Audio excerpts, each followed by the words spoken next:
It's working! Hey everybody, Joe Daniels and Michelle Forlenza down at Swing This Kettlebell and Strength. We're going to talk a little bit today about keeping track of body fat percentage and whatnot. And Michelle has been a little test subject with me for nutrition and training as far as using precision nutrition as a system. Well, how many weeks ago and how many seconds ago did your arm come out of its socket doing Turkish get-ups? 19 weeks she knows. ago. Okay, so and about 4 days. Right, so something like that. Almost 20 weeks ago, 5 months or so, she had a pretty nasty accident and kind of set back progress. Of course, she gets frustrated, but who wouldn't? You know, if you're training hard and your shoulder falls out. So anyway, so our thing was to help her get back on track with stability and injury-proof, prevent herself from having it happen again. Because sometimes when you have those like a sprain when the ligaments get stretched and like a dislocation, it's easier to have it happen again, right? Yeah, and so, I have it's called a Hill-Sachs lesion, so it's a little baby fracture in there that doesn't get better, and that makes you prone to injury. Okay, so she really has to focus on that joint support and, you know, proper biomechanics and all that, no matter what she wants to do. Because kettlebell sport, it's not sitting on a machine.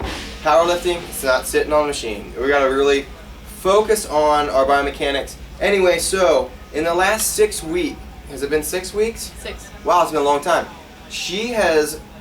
We went from like what, 22.45. 22.45% body fat to 21 in 6 weeks, and she's always thinking, hey man, I'm not changing that much. I think everybody does that because we look at the mirror all the time, taking selfies with, you know, people with friends and taking selfies, and you don't really see that change, but people you haven't seen in a long time, they see it all the time. So anyway, I just wanted to talk about that's working really, really well.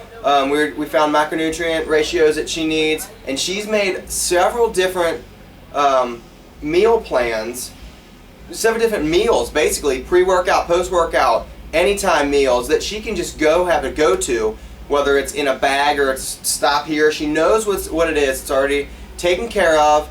She's just sticking to that plan. She doesn't have to feel like she's stuck on the same damn food every single day, right?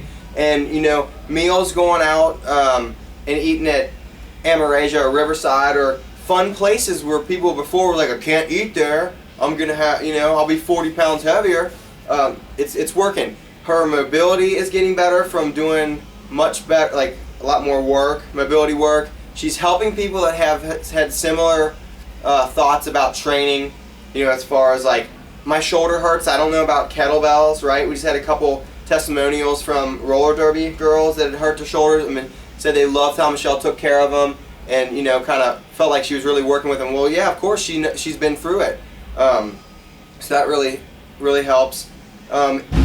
What have you noticed as far as energy levels? I feel a lot better. I've always been kind of afraid to like eat because I would be like, oh, I'm gonna get fat.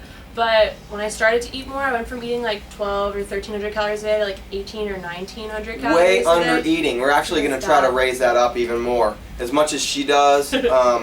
But you can't just freak somebody out and say, oh, you're eating 1,200. Oh my God, well, you eat 2,500 calories. If your body's really inefficient at that, you can just start packing on weight. So slowly increase the calories, you know, by 100 calories and see how you feel, how it adapts, how you kind of retrain your metabolism. She's noticing she's got a lot more, her strength's increasing, the shoulders feeling better, she's got better energy, she's not as sore. I mean, all these things are related to people that are under eating. And I know it can be a scary thing, like, to eat that much food, but the thing is, it's not a diet, it's a lifestyle. You get to eat really good food. And she's an awesome cook, like all the stuff on Instagram. She's making really, really cool things where people are like, how in the world can you eat that? Well, it falls into the ratios that she needs. Her protein, fat, and carbohydrates. She's getting a lot of micronutrients because of having a broad amount of food, different types, you know. She's eating salads, she's going out to eat and still picking good choices. Lots of veggies and stuff like that too. But anyway, you have to you have to experiment with food. You can't just be like, well, I don't know how to cook. Buy a damn cookbook.